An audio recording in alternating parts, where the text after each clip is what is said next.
Good evening, YouTube. You guys are now watching another segment of the TheCaliEffect, King of Games. And today, you guys are going to be seeing two awesome decks go at it. This was actually supposed to be a throwaway video. And for the people that don't really know how I work on videos, if it's not 1000% perfect, then I throw the video away. But this time around, I think I'm going to be a little bit more lenient on my video outage because I have to make so many great videos for you guys. And more importantly, I think the point is getting across. Now, the reason why this video was a throwaway video is because this is when me and Xander were both trying to figure out how both strategies work with the new support. Me trying to figure out the Ritual Beast with the new support, and Xander, of course, playing the Dinomist strategy with the new Qliphort Genuis. So it's going to be really interesting to see how both of these strategies work together. Again, there's going to be quite a few misplays, mainly because Ritual Beast has a huge learning curve, and the second you stop playing it, you just forget everything. And Xander, he doesn't necessarily know exactly what to negate inside of Ritual Beast just yet because of how the deck has changed. So I really just thought that it would just give you guys a really good game. So he's going to negate the terraforming, which is not a terrible play if I didn't have the Elder. The Elder is going to summon the Rempengu. Rempengu's effect is going to grant me an additional normal summon. I think at this time he was wondering if Qliphort Genuis was allowed to be able to activate on either player's turns, which would have been busted. Unfortunately, it's not. So Rempengu is going to banish the Ulti Cannahawk to send Spiritual Beast Tamer Winda from the deck to the graveyard. And here's where the combos get really interesting for this deck. I believe I'm going to use the Rempengu and the Elder to make Cannahawk to my side of the field, and then I'm going to activate Cannahawk's effect, shuffling Elder, or targeting Elder and the Paleo, then using its effect to shuffle himself back into the deck to special summon. And if you guys did not know about Ritual Beast, as long as one of the targets for Cannahawk hits the graveyard or is returned to the graveyard, then you are able to search. With that search, I believe I'm going to add Lara from my deck to my hand. I'm still trying to figure out how the hell this combo works and exactly how the hell this deck works because it's really interesting. So I'm going to add Lara from my deck to my hand, and then I'm going to use the Rempengu and the Elder to make the Ritual Beast Ulti Cannahawk now. Or no, I'm going to use Rempengu's effect. That's actually smart too. To banish the Paleo, to send a Paleo to the graveyard. Now I'm going to use both of these monsters for a link summon of the new Ritual Beast Ulti Cannahawk. And this card is freaking insane. The ability to gain an additional normal summon. So this deck essentially has 3 normal summons in one turn. And also, its tag out ability allows me to summon Lara. Lara effect to summon a Paleo. Paleo to banish another card. And now I'm going to use both a Paleo and Lara to make an Ulti Cannahawk again. So the Cyber Dragon Infinity probably should have stopped the Ulti Cannahawk, but like I said, hindsight is 2020. I probably just wouldn't have made the Cannahawk. I probably actually would have made the Paleo, ran over the Cyber Dragon Infinity. So there you have it. So now both monsters are going to tag out again to summon Lara and the Winda to my side of the field. And I also think this is another, not necessarily a misplay, but we kind of just miscounted. I thought that I summoned a Paleo twice, meaning that I used its, meaning that it would have gained 1,000 attack points instead of the, 500 or the 500 plus the 600 that the Ulti Cannahawk goes, which would have made it even with Cyber Dragon Infinity. We thought that I used it twice, and that was probably one of the many mistakes that we just didn't keep track of. Keeping track of these Ritual Beast card effects are freaking insane. So the Ulti Cannahawk is going to attack over the Qliphort Genuis, which is 2,300 due to a Paleo. Cannahawk is going to activate its effect to add the ambush, and I don't even think that mistake was really that bad because I wouldn't have added the steeds. I just would have added the ambush. When I don't think it changes the direction of the game because I don't think I used steeds throughout the entirety of this game.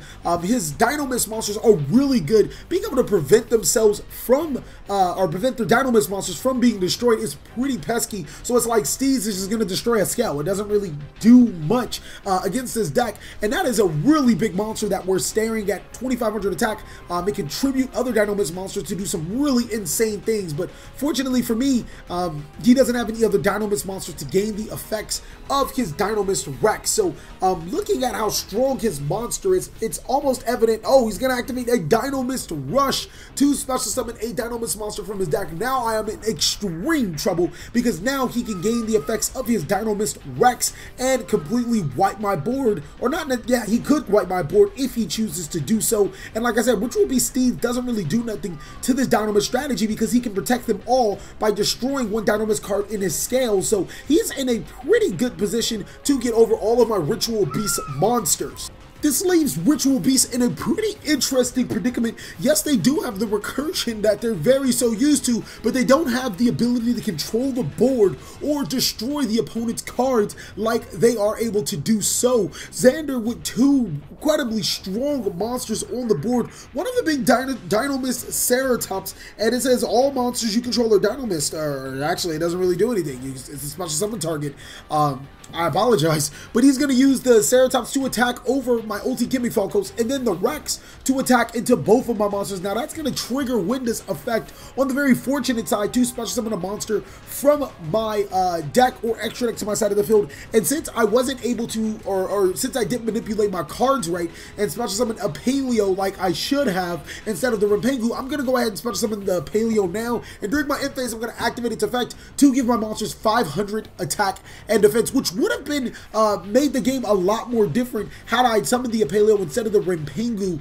It would have gave my monsters 500 attack and defense. It would have essentially made Lara pretty hard to get over, as well as Qliphort. Qliphort would have been stronger than Ceratops, and I think it would have just made, it would have gave the opponent fits. It would have gave Xander lots of fits. So looking at what I have right now, Ambush is going to summon Rempengu and Laura, and it looks like I'm going to start going off with more Ritual Beast combos, just an extended combo to make a huge board that the opponent can't surmount. So using Rempengu's effect to banish a Paleo, to send Zephyr Palissa. That's a very interesting send, seeing that Zephyr Palissa, you know, is one of the monsters you want to add from your deck to your hand via Oracle of Zephyr, but I'm assuming it's only being played because it is another name. Looking at Dinomist Rex's 2400 attack isn't really that strong, but when you go against the Ritual Beast deck in itself, you don't summon quite a bit of strong monsters in itself. So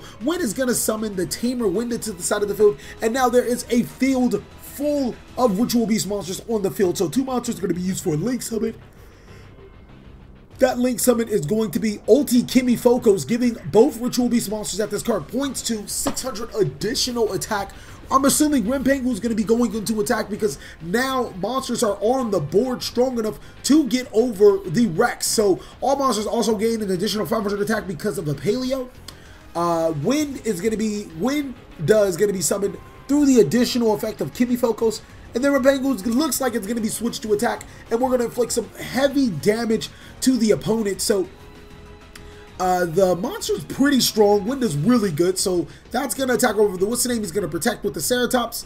The Rex is going to protect with the Ceratops, and then the rest of the monsters are going to deal the rest of their damage to the opponent. He had 8,000 life points, so while it might not have been game, and possibly it could have been made in a scenario where there could have been game, but essentially you take this time to just recognize what the deck can do and try to go through as many combos as you can, trying to figure out everything what the deck, like I said, can do. And I'm going to abuse that Ulti Falcos until I can anymore. This time I'm going to search the second Steeds, and now I'm going to be able to Steeds over his you know, Pendulum spell card, as well as destroy his monsters.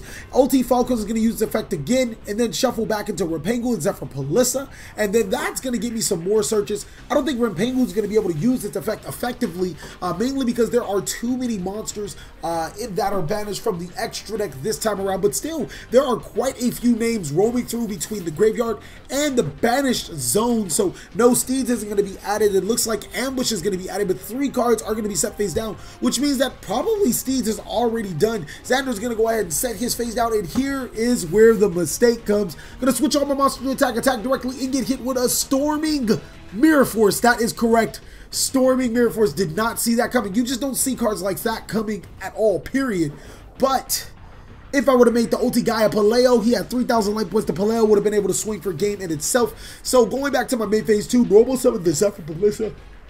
And an interesting choice is going to be summoning a Paleo. And just a little bit of an alert, you guys have been seeing this Ritual Beast deck with no Cannahawk. Cannahawk has not been involved in this whatsoever. So just to show you the explosiveness of the deck without Ulti Cannahawk, essentially you have 6 targets. If you draw the Cannahawk, then you're great. If you draw the the Rempengu, then you're also good as well. He drew Thunder Dragon, which was a part of an elaborate combo that he showed me, but unfortunately he wasn't able to pull it off in this game. We're going to look into game 2 and see exactly what Xander can do with Dinomist to try to pull out another win.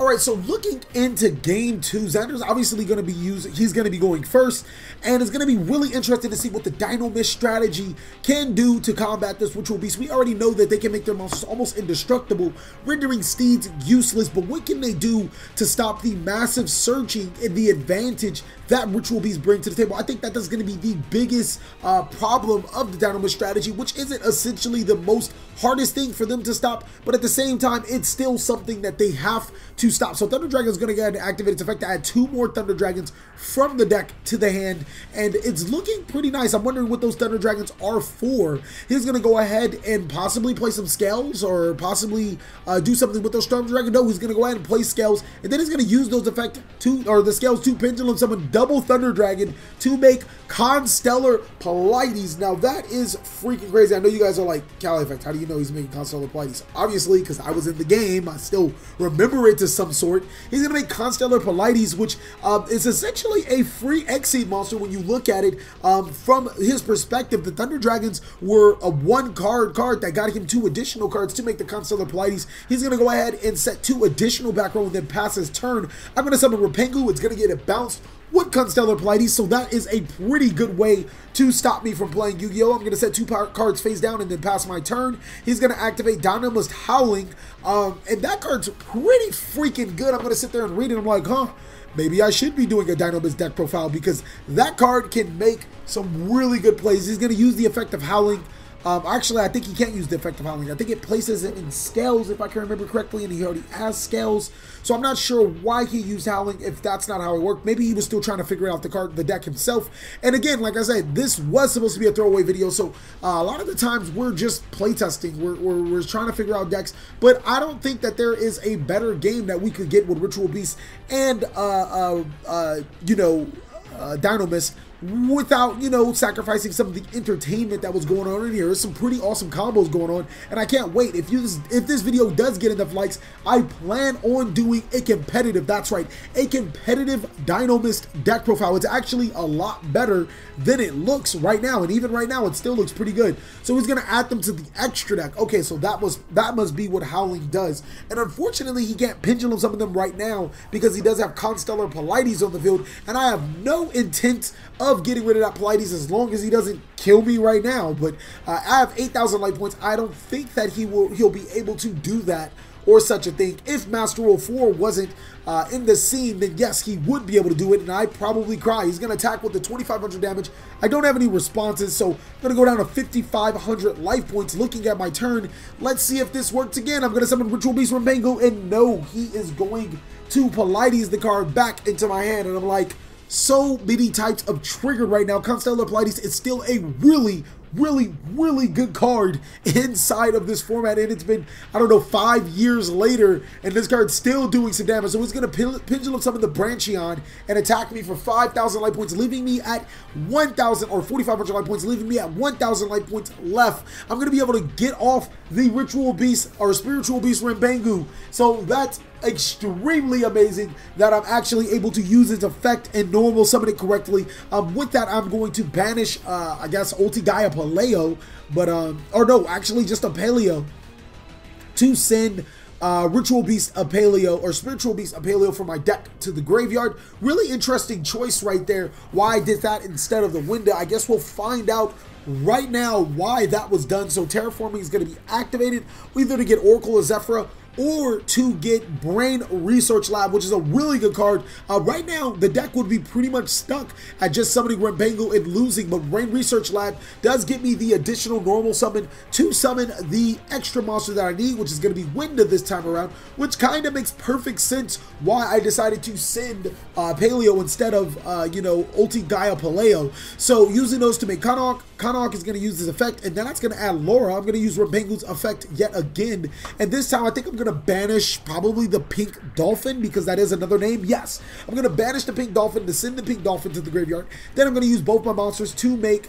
I'm gonna link summon. I'm gonna make the Ulti Kimi Focus, and then use that effect to summon the Laura to summon the Paleo to banish again, and now we in there. We have somewhat of a board to combat the Dinomist strategy, and it's going to be really interesting to see how this game pans out. We fell off flat in the beginning, and now we're able to establish a board against Dinomist that could be wrecking havoc. I wonder if Xander is ready for this type of thing, because that Paleo is pretty strong, but I'm going to go ahead and banish them to summon possibly another Cannahawk, or no. I'm going to activate Steeds. Steed's going to destroy the Constellar Polites, and he's going to protect the Branchion. Yeah, he's going to protect the Branchion with Peterin, and he's going to lose the Constellar Polites. Kind of an interesting play. I guess it's to get rid of the Pendulum Scale so I can actually get over the Branchion this turn. He's going to attack right again into a Storming Mirror Force, which sucks. And I don't want to say how bad that sucks because I didn't even get my Cannahawk plays off. And it looks like it's going to be game. No monsters on the field, only 2 back row. He's going to activate Dinomist Charge, and that's going to get him a search. No Ash Blossom and Joyous Spring to save the search. So it looks like, I'm pretty sure he was going to Pendulum Summon into a Cyber Dragon Infinity. He's going to attack for game, and no! Ambush is going to be activated, summoning the Pink Dolphin 2000 defense and the Lara. And that's pretty crazy because the Branchion's only 2000 attack. So Wind is going to special summon Cannahawk to my side of the field. And this is Cannahawk's first appearance throughout the entirety of the game. So, or the entirety of the match. So that's pretty interesting. Again, this used to be that deck that needed Spiritual Beast Cannahawk to play. And now it's not necessarily an afterthought, don't get me wrong. It's still a really good card, but it's not necessary for Ritual Beast to go off. So Cannahawk's effect is going to banish the Zephyr Pelissa. I'm assuming it's just any other target. No, it's going to banish the Elder this time around instead of the Zephyr Pelissa.